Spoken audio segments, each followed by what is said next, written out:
O ano de 1993 é emblemático para o torcedor são paulino. Naquele ano, o São Paulo Futebol Clube chegou a conquistar incríveis 7 títulos com a sua equipe principal. Foram eles Libertadores, Supercopa Libertadores, Recopa Sul-Americana, Torneio Ciudad de Santiago, Santiago de Compostela e Troféu Jalisco, além de, é claro, o Bi do Mundo. Não fosse suficiente, nascia naquele mesmo 93, lá em Buenos Aires, no dia 23 de setembro, um futuro xodó do tricolor, Jonathan Calleri. Fique com a gente para conhecer a história do argentino e descobrir como ele fez para vencer a luta contra a ansiedade e se tornar um jogador de altíssima prateleira. É depois do seu like, aquele like para fortalecer o criador de conteúdo independente. Tá só tocar no Calleri que gol.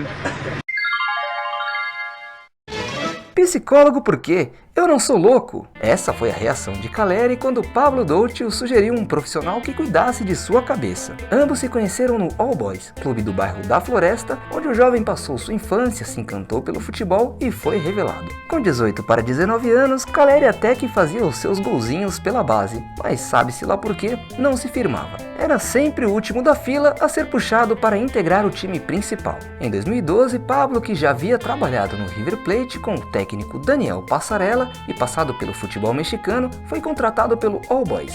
Logo na chegada, viu Calleri se destacar num jogo-treino, mas contra um time modesto da região. Depois da atividade, o preparador físico, vendo o potencial no jovem que ainda não tinha vingado, perguntou: "Olá, meu jovem, por acaso você conhece a iniciativa Psicólogos?" Calleri não demorou a responder, um tanto quanto ofendido. "Eu não sou louco!" Pablo então pediu que Calleri não levasse a mal e explicou que conhecia alguém que poderia ajudar muito na carreira do jovem talento. 3 dias se passaram e Calleri tinha em mãos o número de Marcelo Roffé.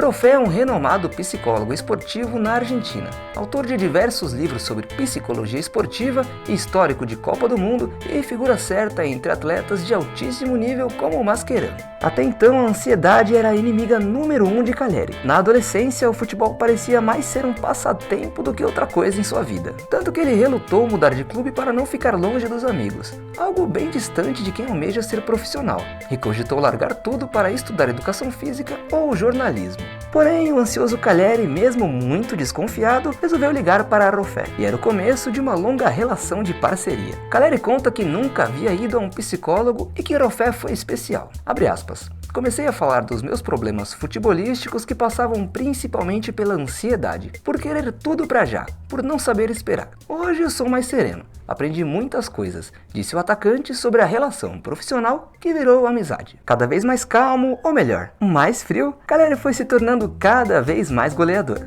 Suas boas atuações acabaram chamando a atenção do poderoso Boca Juniors, que o contratou na metade de 2014. Em 2015 foi campeão argentino e da Copa Argentina, sendo um dos principais jogadores da equipe. Em 2016, teve seus direitos comprados por um grupo de investidores e vinculado ao Deportivo Maldonado, clube que na época disputava a segunda divisão do futebol uruguaio. Em janeiro daquele mesmo 2016, foi emprestado ao São Paulo com um contrato até 30 de junho, passível de extensão caso o clube chegasse às finais da Copa Libertadores da América de 2016.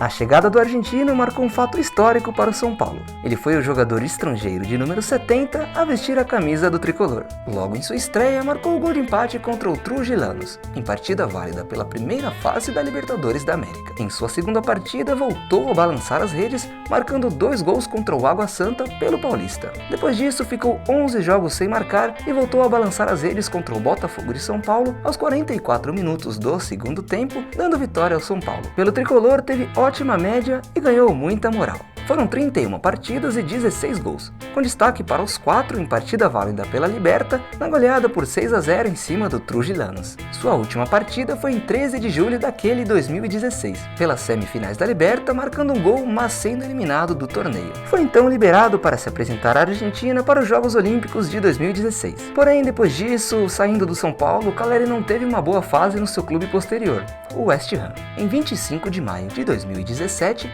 foi dispensado pelo clube inglês, após atuar em 19 partidas e marcar apenas um gol. Depois, na Espanha, no Las Palmas, teve uma boa temporada e marcou 12 vezes em 41 jogos. Em agosto de 2018, era a vez de assinar por empréstimo de uma temporada com o Alavés. Pelo time espanhol, marcou 9 vezes em 36 partidas. Para a temporada 2019 e 2020, assinou por empréstimo com o Espanhol, onde marcou 5 gols em 34 jogos. Veio então a temporada 2021, e com ela veio também a oportunidade de assinar com o Osasuna. A temporada até que foi satisfatória, embora sem muitos gols. Foram 6 em 37 partidas, ajudando o clube a terminar a La Liga na 10ª colocação e assim se manter na primeira divisão do futebol espanhol. Em resumo, exceto no West Ham, Caleri teve boas passagens. Porém, qual seria o motivo de não se firmar em lugar nenhum?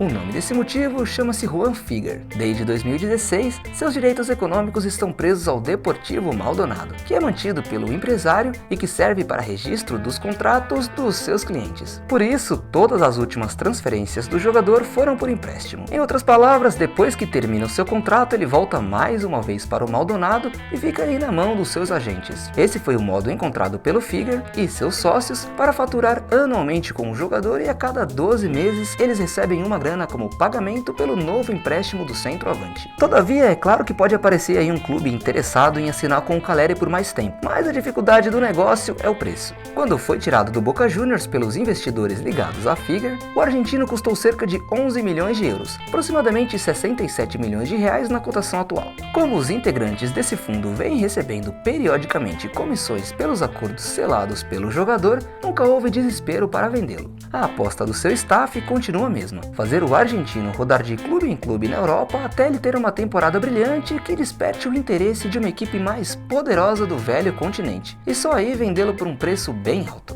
Por ora, para a alegria de qualquer tricolor, Caleri está oficialmente de volta ao São Paulo. Após a assinatura de contrato que colocou um fim à novela entre o atacante e o clube, o argentino foi anunciado de maneira oficial pelo tricolor e seu empréstimo é válido até o fim de 2022 com opção de compra. O empréstimo custará cerca de 1,5 milhão de reais na cotação atual. Para uma possível contratação em definitivo do atacante, que completará 28 anos em 23 de setembro, o custo é de 3 milhões de dólares ao time do Morumbi, o equivalente a quase 16 milhões de reais hoje em dia. Outro detalhe com relação ao argentino xodó da torcida é que se o atacante receber uma oferta superior a 31,2 milhões de reais a partir de meados de 2022, o São Paulo terá que pagar 30% do valor, ou cerca de 10 milhões de reais para ficar com ele. Você sabia? Número 1. Puskás nele. Em 2015, ainda atuando pelo Boca, Caleri marcou um inesquecível gol de cobertura na Bombonera. O feito do atacante arrancou aplausos de toda a torcida e até mesmo de Diego Maradona, que estava presente na partida. Número 2. O pai tá on. Caleri tem um vínculo mais que especial com o All Boys, clube que o revelou. Isso porque seu pai atuou lá durante os anos 80 e posteriormente foi técnico da equipe, treinando Caleri durante sua passagem pela base. Número 3. Artilheiro e ídolo em potencial. Em apenas uma edição da Libertadores, ele já conseguiu ultrapassar a marca de nomes como Raí, Grafite e Washington, e ocupa a 6ª colocação no hall de maiores goleadores do São Paulo na competição sul-americana. Número 4. Top 1 tricolores em uma só liberta. O argentino ocupa o primeiro lugar entre os jogadores são paulinos que marcaram mais gols em uma única edição da Libertadores. Foram 9 gols em 2016, e o segundo lugar é de Luiz Fabiano com 8 gols em 2004. Para fechar o top 3, Toninho Guerreiro, com 7 tentos em 1972. Número 5. O recorde de gringos. Com o retorno do argentino, o São Paulo conta com o maior número de estrangeiros no elenco em toda a sua história. Nunca o tricolor havia contado com 8 jogadores estrangeiros em seu elenco. Chegou a hora então de reforçar o pedido. Se você gostou do nosso trabalho, deixa aí aquele like para fortalecer, aproveita e se inscreve e ativa o sininho para não perder nenhum dos próximos conteúdos que virão por aí. Aproveita também e comenta o que você achou do retorno do Caleri, e a gente se vê aí nos comentários. Até a próxima, fique em paz e vamos time!